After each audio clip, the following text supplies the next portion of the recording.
Shalom jemaat Tuhan. Pembelajaran kita dari apa yang Yohanes lihat tentang ketujuh jemaat, bahwa malaikat jemaat adalah pembawa pesan Tuhan. Mereka adalah pribadi-pribadi yang bertanggung jawab untuk menjaga, melindungi, menggembalakan jemaat Tuhan sebagai milik pusaka Tuhan, yang harus mereka jagai layaknya seperti seorang gembala menjaga kawanan domba dari binatang buas. Itulah tugas para malaikat jemaat ini. Dari pihak kita sebagai domba Tuhan, kita perlu mengizinkan Tuhan menjagai kita lewat malaikat jemaat atau pemimpin yang Tuhan beri, dengan cara kita belajar mengikuti dan menghidupi kebenaran firman Tuhan yang kita dapatkan. Hari ini saya ingin mengajak kita belajar berkat yang kita terima saat kita berada di dalam penjagaan perlindungan malaikat jemaat ini. Mari saya ajak saudara melihat Lukas pasal 13 ayat 6-9. Lalu Yesus mengatakan perumpamaan ini. Seorang mempunyai pohon ara yang tumbuh di kebun anggurnya, dan ia datang untuk mencari buah pohon itu, tetapi ia tidak menemukannya. Lalu ia berkata kepada pengurus kebun anggur itu, "Sudah 3 tahun aku datang mencari buah pada pohon ara ini, dan aku tidak menemukannya. Tebanglah pohon ini. Untuk apa ia hidup di tanah ini dengan percuma?" Perhatikan kata tebanglah pohon ini. Untuk apa ia hidup di tanah ini dengan percuma?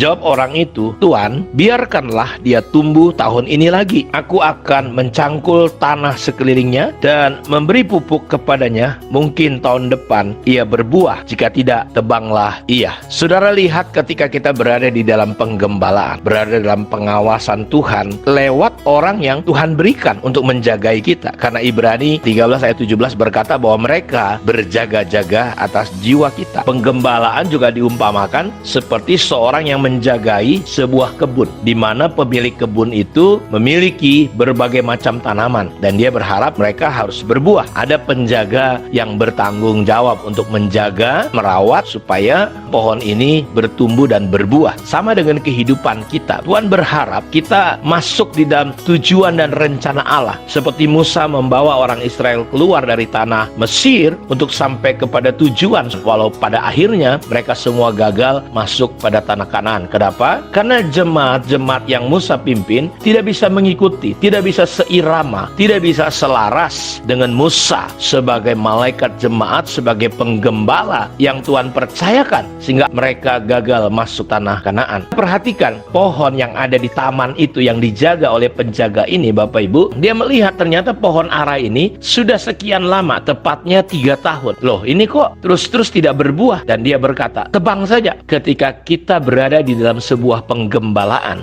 si penjaga berkata, "Tuhan, tolonglah, jangan ditebang. Izinkan aku mencangkul, merawat, mana tahu tahun depan dia berbuah." Saudara lihat, ada berkat yang kita bisa terima ketika kita hidup di dalam penggembalaan. Ada penjagaan. Malaikat jemaat bisa berhak minta kepada Tuhan supaya pohon itu jangan ditebang. Jadi Bapak Ibu, dari sini kita bisa melihat ada berkat-berkat yang luar biasa. Karenanya kita nggak perlu membuat gembala-gembala bersusah payah di dalam menjalankan tugasnya. Kenapa kita perlu mendoakan, mendukung? Karena memang nggak ada untungnya. Justru kita yang mendapat keuntungan ketika kita bisa seirama. Saya coba mengajak saudara melihat lagi contoh yang lain. Kemarin kita kan sudah belajar bahwa ketika kita tidak mau digembalakan dengan baik, maut yang akan menggembalakan kita. Kita berjalan dengan keinginan kita sendiri, kita punya pemahaman yang salah. Di dalam penggembalaan, saudara coba diajak oleh Tuhan lewat para pemimpin saudara untuk saudara diarahkan pola-pola, cara-cara, pemahaman kita yang nggak benar, yang duniawi, saudaraku, yang merugikan kita, yang membawa kita kepada kebinasaan. Kita digembalakan lewat firman Tuhan supaya pemahaman kita berubah. Alkitab berkata, "Berubahlah kamu, jangan seperti dunia ini. Berubahlah oleh pembaharuan budimu, sehingga kamu bisa mengerti kehendak Allah, mana yang baik, mana yang berkenan, mana yang sempurna." Tuhan memberikan 5 jawatan: rasul, nabi, gembala, guru, penginjil. Untuk apa? Untuk melengkapi kita supaya kita semua bertumbuh. Salah satunya adalah supaya kita tidak diombang-ambingkan oleh berbagai macam angin pengajaran, oleh tipu muslihat manusia. Kita dilengkapi supaya kita bertumbuh dalam tingkat pemahaman yang benar tentang anak Allah. Kita melihat contoh lain, Musa, bagaimana dalam penggembalaannya. Dalam kitab Bilangan 14, Tuhan berfirman kepada Musa, "Berapa lama lagi bangsa ini menista aku, dan berapa lama lagi mereka tidak mau percaya kepadaku, sekalipun sudah ada segala tanda mujizat yang kulakukan di tengah-tengah mereka. Sudah lihat, mereka mengalami dan lihat mujizat kuasa Tuhan yang luar biasa. Mereka pengen makan roti, roti datang dari surga, saudaraku. Mereka pengen minum air, air keluar, saudaraku, dari gunung. Air yang pahit berubah jadi manis. Tetapi saudara perhatikan, setiap ada masalah, saudaraku, mereka selalu bersungut-sungut. Tuhan berbicara kepada mereka, aku akan memukul mereka dengan penyakit sampar dan melenyapkan mereka, tetapi engkau akan kubuat menjadi bangsa yang lebih besar dan lebih kuat daripada mereka. Saudara perhatikan, Tuhan sebenarnya ingin melenyapkan bangsa ini. Lalu berkatalah Musa kepada Tuhan, jikalau hal itu kedengaran kepada orang Mesir, padahal engkau telah menuntun bangsa ini dengan kekuatanmu dari tengah-tengah mereka, mereka akan bercerita kepada penduduk negeri ini yang telah mendengar bahwa engkau Tuhan ada di tengah-tengah bangsa ini, dan bahwa engkau Tuhan menampakkan dirimu kepada mereka dengan berhadapan muka, waktu awanmu berdiri di atas mereka, dan waktu engkau berjalan mendahului mereka dalam tiang awan pada waktu siang dan di dalam tiang api pada waktu malam. Jadi jikalau engkau membunuh bangsa ini sampai habis,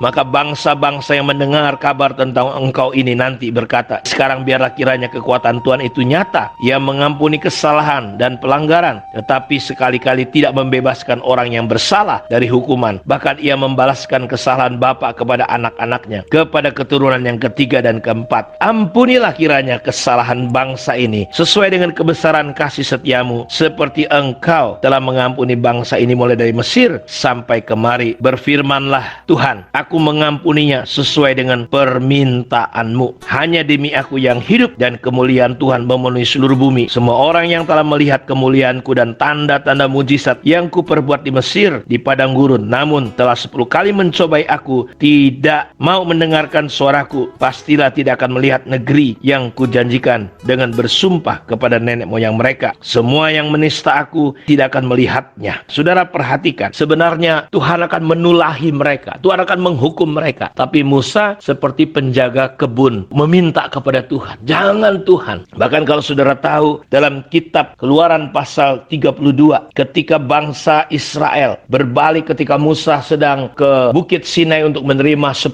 hukum Taurat, bangsa ini menyembah berhala, membangun lembu emas, sampai Tuhan ingin menghukum mereka. Kalau saudara baca dalam kitab Keluaran 32 ayat 30-35, keesokan harinya berkatalah Musa kepada bangsa ini, kamu ini telah berbuat dosa besar, tetapi sekarang aku akan naik menghadap Tuhan. Mungkin aku dapat mengadakan perdamaian dengan dosamu itu. Lalu kembalilah Musa menghadap Tuhan dan berkata, bangsa ini telah berbuat dosa besar, membuat Allah emas bagi mereka. Tetapi sekarang kiranya engkau mengampuni dosa mereka itu, dan jika tidak, hapuskanlah kiranya namaku di dalam kitab yang telah kau tulis. Saudara lihat bagaimana Musa menjalankan fungsinya sebagai malaikat jemaat. Jadi ada berkat ketika saudara hidup mau digembalakan oleh Tuhan. Karena ketika saudara menolak digembalakan oleh Tuhan, ada satu gembala yang jahat bernama maut akan menggembalakan saudara dan membawa saudara terjun ke dunia orang mati, seperti Korah, Datan, dan Abiram turun ke dunia orang mati, hidup-hidup. Itu tanah terbelah, saudara-saudaraku. 250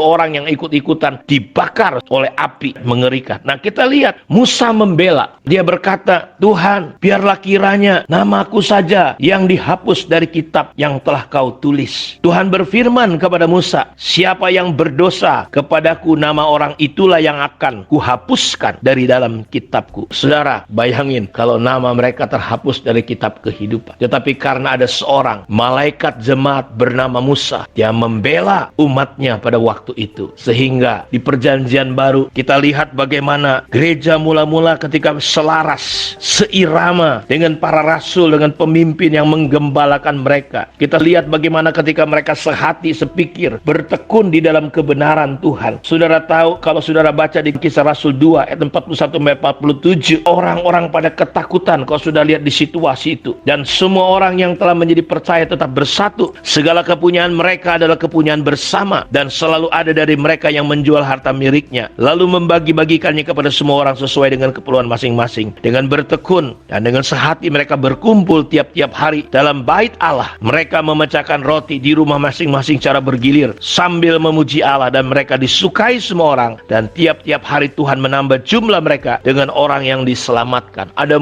mukjizat yang besar terjadi. Mereka menjadi kepenuhan Allah pada masa itu. Saudara, banyak orang menjadi segan, takut ketika kita mengerti, memahami prinsip malaikat jemaat. Kita sehati, sepikir, seirama, selaras dengan Tuhan lewat pemimpin-pemimpin kita. Karena setan mengerti ada berkat besar hidup di dalam penggembalaan. Dia berusaha mengacaukan prinsip-prinsip penggembalaan. Dia mengacaukan prinsip-prinsip gereja lokal supaya kita lemah, supaya kita tidak bisa merasakan, melihat kuasa Allah. Saudara lihat, tidak ada satupun di antara mereka yang kekurangan. Wah, mereka hidup di dalam kejemaatan yang luar biasa. Saya berdoa, saudara, hari-hari ke depan, mari memahami sungguh-sungguh prinsip malaikat jemaat ini. Untuk kita, tidak peduli saudara mungkin gereja apa, tetapi saudara belajar untuk menopang, mendukung pemimpin-pemimpin saudara. Kiranya pagi hari ini Tuhan Yesus memberkati renungan kita.